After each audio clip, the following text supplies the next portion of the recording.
Breaking news తెలంగాణలో భూతాన్ భూముల కేసులో ఈడీ సోదాలు పూర్తయ్యాయి. వ్యాపారి మునావర్ ఖాన్ అలాగే కదీరున్నీసా ఎంఏ సుకూర్ ఇళ్లు ఆఫీసుల్లో తనిఖీలు జరిగాయి. వింటేజ్ BMW కార్లు 25 లక్షల నగదు పలు డాక్యుమెంట్లు స్వాధీనం చేసుకున్నారు అధికారులు. భూముల అక్రమ రిజిస్ట్రేషన్ల కేసులో 5 నిందితులుగా ఉన్నారు. గతంలో నాకారంలో 42 ఎకరాల 33 కుంటలు అన్యాక్రాంతమైంది. IAS అమోయ్ కుమార్ కలెక్టర్గా ఉన్నప్పుడే భూముల బదలాయింపులు జరిగింది. ఈ వ్యవహారంలో మనీ లాండరింగ్ కోణంలో ఈడీ దర్యాప్తు చేసింది.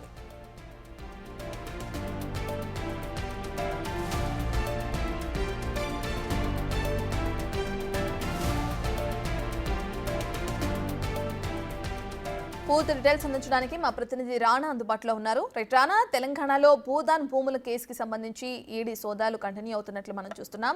అయితే ఎప్పుడైతే అమోయ్ కుమార్ ఉన్నప్పటి నుంచి కూడా ఇది కంటిన్యూ అవుతుంది. ఇప్పుడు చూసుకుంటే ఈ రోజు జరిగిన సోదాల్లో భాగంగా మునావర్ ఖాన్ ఇంట్లో కూడా సోదాలు జరిగినట్లు, అనేకమైన పత్రాలు, కొన్ని కార్లను కూడా సీజ్ చేసినట్లు తెలుస్తుంది.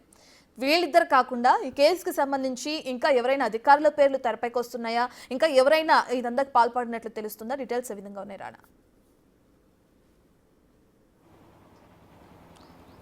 భూదాన్ భూముల అన్యాక్రాంతంపై ఈడీ అధికారులు విచారణ వేగవంతం చేశారు. దానిలో భాగంగానే నిన్న దాదాపు 12.5 గంటల పాటు కూడా ఈడీ అధికారులు పలు బృందాలుగా ఏర్పడి 12 ప్లేసుల్లో కూడా ఈ యొక్క సోదాలు అనేది చేసినటువంటి నేపథ్యం ఏర్పడుతుంది. ఎందుకంటే మరో జ్యోతి ఇచ్చినటువంటి స్టేట్మెంట్ ఆధారంగా, ఆమె ఇచ్చినటువంటి డీటెయిల్స్ ఆధారంగానే మొదటి నుంచి కూడా అనేక రకాలైనటువంటి వీరందరినీ కూడా ఈడీ అధికారులు పిలిచింది, వారితో మాట్లాడింది, వారి నుంచి కూడా స్టేట్మెంట్ రికార్డ్ చేసింది. దాని తర్వాత ప్రాథమిక ఎవిడెన్స్ అంతా కూడా సేకరించిన తర్వాత నిన్న ఏకంగా సోదాలు చేసినటువంటి నేపథ్యం ఏర్పడుతుంది. ఈ సోదాల్లో భాగంగా నిన్న ఎవరైతే పారిశ్రామికవేత్తగా ఉన్నటువంటి మునావర్ ఖాన్ ఉన్నారో, మునావర్ ఖాన్ దీని వెనకాల చాలా పెద్ద హస్తం ఉన్నట్టుగా కూడా ఈడీ అధికారులు భావించిన నేపథ్యంలో దాని తగ్గట్టుగానే నిన్న సోదాలు చేశారు. సోదాల్లోనే దాదాపు 25 లక్షల రూపాయల వరకు కూడా నిన్న నగదు లభించినట్టుగా మనకు సమాచారం అవుతుంది. దాంతోపాటు BMW కారు పక్క 40 సంవత్సరం వింటేజ్ కారు లెక్క దాని వాల్యుయేషన్ కూడా చాలా ఎక్కువగానే ఉంటుంది. సో వీళ్ళందరికీ కూడా ఈ యొక్క భూదాన్ సంబంధించిన భూముల్లోకి ఎంటర్ కావడానికి ప్రధాన కారణమైనటువంటి వ్యక్తి ఎవరైనా ఉంటే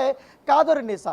ఈ కాదరున్నీసానే వీళ్ళందరినీ కూడా ఇన్వాల్వ్ అయ్యి చేసి మొత్తం భూములంతా కూడా తన ఆధీనంలో పెట్టుకొని ప్లాట్లుగా మార్చేసి అందరికీ అమ్మేసి, దాంతోపాటు దీని పక్కనే ఉన్నటువంటి భూములు కూడా ఉన్నాయి.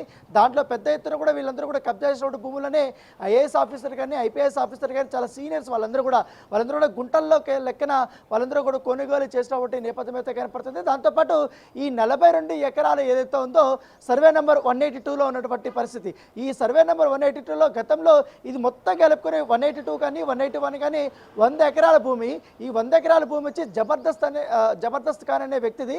జబర్దస్త్ ఖాన్ వచ్చి ఆల్రెడీ వాళ్ళ కొడుకు ఎవరైతున్నారో హాజీ ఖాన్కి మొత్తం ఇచ్చాడు. ఆయన మాత్రం దీంట్లో 50 ఎకరాలు భూదాన్ ట్రస్ట్కి ఇచ్చినట్టుగా సమాచారం అవుతుంది. దాంతోపాటు మరి 50 ఎకరాలు మాత్రం తన పేరు మీదే అతను రిజిస్ట్రేషన్ చేసుకున్నట్టుగా తెలిసింది. అయితే కొన్ని సంవత్సరాల తర్వాత హాజీ ఖాన్ తన కూతురైనటువంటి కాదరున్నీసాకి అతను కొన్ని పత్రాలు ఇచ్చినట్టుగా మనకు సమాచారం అవుతుంది. అయితే ఆయన ముసలివాడు అయిపోవడము, వయసు రీత్యా కూడా ఈ యొక్క మొత్తం మెయింటెనెన్స్ కానీ ఇవన్నీ చూసుకోలేకపోవడంతో కాదరున్నీసా కూడా ఎంటర్ అయ్యి వారి ఫ్యామిలీలో ఉన్నటువంటి గొడవలు అవన్నీ కూడా చూసుకొని అవన్నీ లూపోల్స్గా మార్చుకొని కాదరున్నీసా ఇక్కడ ఉన్నటువంటి MRO కానీ RDO కానీ అప్పుడు ఉన్నటువంటి ఎవరైతే కలెక్టర్గా పనిచేసినటువంటి అమోయ్ కుమార్ ఉన్నారో వాళ్ళందరి యొక్క ప్రోద్బలంతోనే ఆమె పత్రాలు తీసుకుని వచ్చి ఈ యొక్క ఎంటైర్ ప్రాపర్టీ అంతా కూడా భూదాన్ సంబంధించిన భూములన్నీ కూడా నాకు చెందుతాయి, నేను వారసులు అన్నట్టు కూడా ఆమె సమర్పించడము. తర్వాత ఆమె ఇచ్చినటువంటి ఆ యొక్క పత్రాలను కూడా సరిగ్గా పరిశీలించకుండా